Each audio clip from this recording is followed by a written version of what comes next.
What's up, everybody? Welcome back into White Sox Daily. Once again, I am Aaron Feely, back with some more White Sox news today. Just a few short weeks here, about a month away from when pitchers and catchers will be reporting for the early portion of spring training. So baseball season now starting to creep ever so closer here. And the White Sox have a couple of roster holes still left to fill.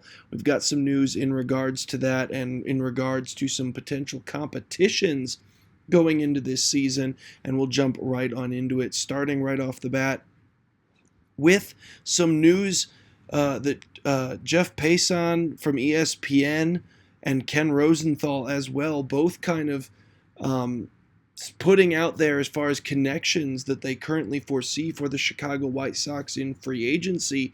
And the big one, right to start things off with, 43-year-old Justin Verlander connected to the White Sox, and this would certainly be an interesting route to go down. A guy that, we already mentioned it, 43 years old, a guy that has been something of a White Sox killer in previous seasons, both with the Detroit Tigers for all those years and, of course, with the Houston Astros as well. Won a Cy Young Award most recently in 2022 with the Astros. He's won 3 of those overall.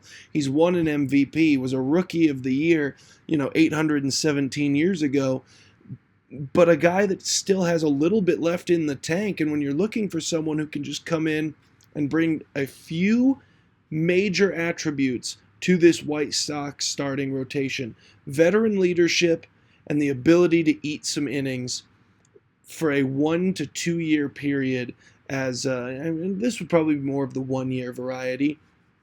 But as you're still waiting to get some of those young prospects up onto the major league roster, Verlander is certainly a guy that has the ability to chew innings when he goes out there. He's been doing that his entire career. He's very good at making sure that, he can stay in ball games for a significant duration, even as recently as last season, especially for the second half of last season, from July onward, posting a 2.99 ERA. Had a bit of a rough start with the San Francisco Giants, but at the post-July, much like the entire Chicago White Sox, you saw a stark improvement. So, hey, right off the bat, he's got something in common with us right there.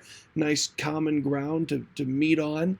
And yeah, a guy that just a couple years removed from that Cy Young Award, had a rough final season with the Astros, but 3.15 ERA in 23, 3.31 in 2024, or sorry, in 2020.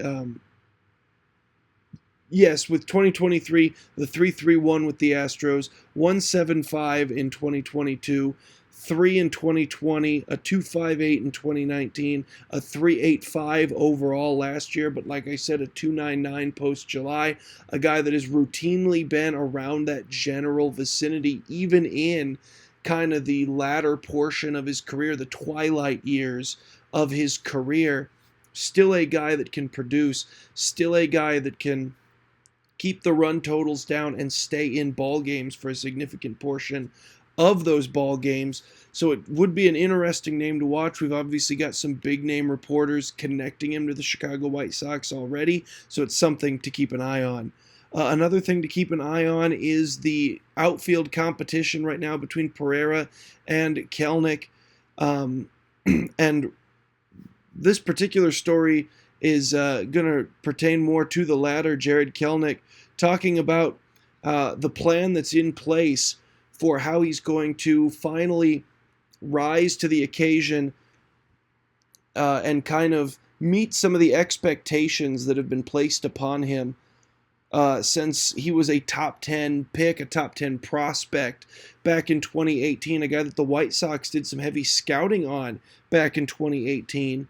And he just hasn't been able to hit the highs that, people have been expecting of him thus far in the major leagues. He's a 26-year-old, not exactly to the point where you're ready to give up on him. He's still got a lot of tread on the tires, a lot of potential left in him.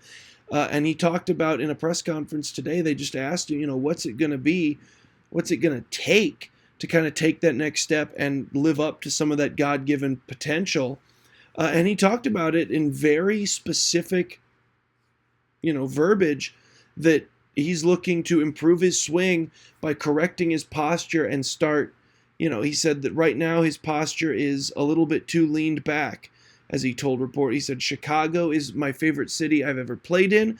He appreciates the help from the Chicago coaching staff, particularly hitting coach Ryan Fuller, and spoke about his posture. He goes, I tend to get stuck back, and my posture can be a little bit more leaned back.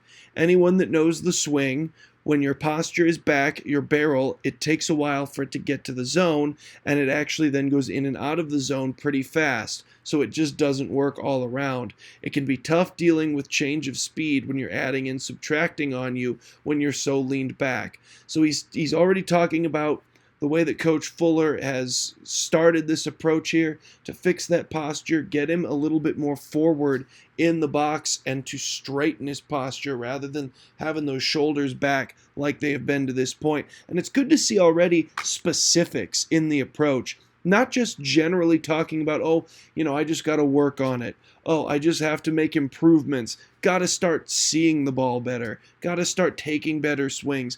These are all just word salad for, hope, I guess. And that's just not what's happening here. And not only that, but Coach Ryan Fuller also has two very recent projects that turned out very well for the White Sox. Miguel Vargas was a completely different hitter after he changed his swing back in April, and we all saw kind of the takeoff that he had afterwards. Colson Montgomery spent 2 weeks down in Arizona making swing adjustments after he was really struggling in AAA at the beginning of the season. Suddenly, he comes up to the big leagues after 2 weeks working with Coach Fuller. And we all saw what kind of happened with Montgomery, which leads us directly into our next topic of discussion, which was Colson Montgomery's recognition by MLB Network on their top 100 list that they post every season, talking about the current top 100 players across Major League Baseball. Colson Montgomery comes in at number 88 on that list, despite only playing in 71 games last year, a fairly monstrous accomplishment for the very talented, who was a rookie last year, coming into his second year now with the Major League Chicago White Sox system. Just 23 years old, to be recognized so early on in his career with something like this is a massive deal, both for him and for the White Sox organization. And as we talked about it, pertaining to that last topic, as we hope that Kelenic can be kind of the next big success story for the White Sox hitting coach in Ryan Fuller, Colson Montgomery's big success boost last year coming up after working, like we said, for 2 weeks down in Arizona in those 71 games, ended up just one home run shy of the team lead for the season in just the condensed portion of the latter part of the year, hitting 21 in 71 games, a guy that had an OPS of 840 in those games, a guy that was really good defensively, of course, and was just crushing the baseball after coming up. It was a monstrous success story for the White Sox. We continue to hope that he's going to be one of their best players going into 2026, that he'll be a stalwart of the core moving forward into the future seasons of the White Sox and for many years to come. Maybe he'll be here for 15 to 20 seasons. You can only hope, and that this is the beginning of a Hall of Fame potential career for Colson Montgomery. So we're hoping that after we've seen stuff like this, MLB Network putting him in the top 100, that will also pertain with Jarred Kelenic going forward. And then finally, we'll wrap things up with a bit of an interest story here in ex-Chicago White Sox signing from earlier on this year. We got him from the Chicago Cubs, talking about Ben Cowlis, a guy that ended up being waived or designated for assignment by the Cubs earlier on this year in September. The Chicago White Sox ended up adding him to the 40-man roster. Then we ended up waiving him, hoping to designate him down for assignment again. The Cubs stole him right back. So a bit of a game of catch with the young infielder who has not seen any major league action to this point. Just sort of an interesting story there of the Northsiders and Southsiders batting a young prospect around back and forth across waivers. But that'll do it for today's episode of White Sox Daily. I have been Aaron Feely. Thank you all for joining us once again. We'll see you guys next week.